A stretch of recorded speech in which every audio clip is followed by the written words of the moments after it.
സ്വതന്ത്രവും നിഷ്പക്ഷവും നിർഭയത്തോടും കൂടിയാകണം ഓരോ വാർത്തകളും. സത്യവും അതിലെ യാഥാർത്ഥ്യവും കണ്ടെത്തി വേണം വാർത്തകൾ ഓരോന്നും. ചില സത്യങ്ങൾ വിളിച്ചു പറയുമ്പോൾ ബാഹ്യ സമ്മർദ്ദങ്ങൾ ഉണ്ടായെന്നു വരാം. അത്തരം സന്ദർഭങ്ങളിൽ അവരുടെ ഭീഷണികളിലോ സമ്മർദ്ദങ്ങളിലോ പതറാതെ സത്യം സത്യസന്ധമായി പറയുന്നവരുടെ വാക്കുകൾ കേൾക്കുവാനാണ് ലോകമിന്ന് കാതോർത്തിരിക്കുന്നത്. ഒരു പക്ഷം ചേർന്ന് മാത്രം വാർത്തകൾ കൊടുക്കുമ്പോൾ ആ പക്ഷത്തെ അന്ധമായി വിശ്വസിക്കുന്നവർ മാത്രമേ അത് കേൾക്കാൻ കാണുകയുള്ളൂ. ഇന്ത്യ ഒരു ജനാധിപത്യ രാജ്യമാണ്. ഇവിടെ തെറ്റുകൾ ചൂണ്ടിക്കാണിക്കുന്നവരെ ഇല്ലാതാക്കാൻ നോക്കുന്നതും ചില തെറ്റുകളെ ശരിയാക്കാൻ നോക്കുന്നതും നമ്മുടെ ജനാധിപത്യത്തിന് ഒട്ടും ഭൂഷണമല്ല.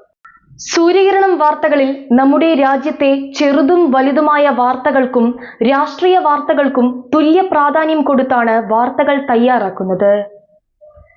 നമ്മുടെ രാഷ്ട്രവും രാഷ്ട്രത്തെ രാഷ്ട്രീയവും രാഷ്ട്രീയത്തിലെ നിരവധി രാഷ്ട്രീയ പാർട്ടികളും നിലനിൽപ്പിന് വേണ്ടി ഓരോ കാലത്തും ഓരോരോ നിലപാടുകളും തീരുമാനങ്ങളുമാണ് കൈക്കൊള്ളുന്നത്. അവർ ഇന്നെടുക്കുന്ന ആ നിലപാടുകളായിരിക്കും നാളെ ഒരുപക്ഷെ നമ്മുടെ രാജ്യത്തിന്റെ നിലനിൽപ്പ് തന്നെ നിശ്ചയിക്കുന്നതും.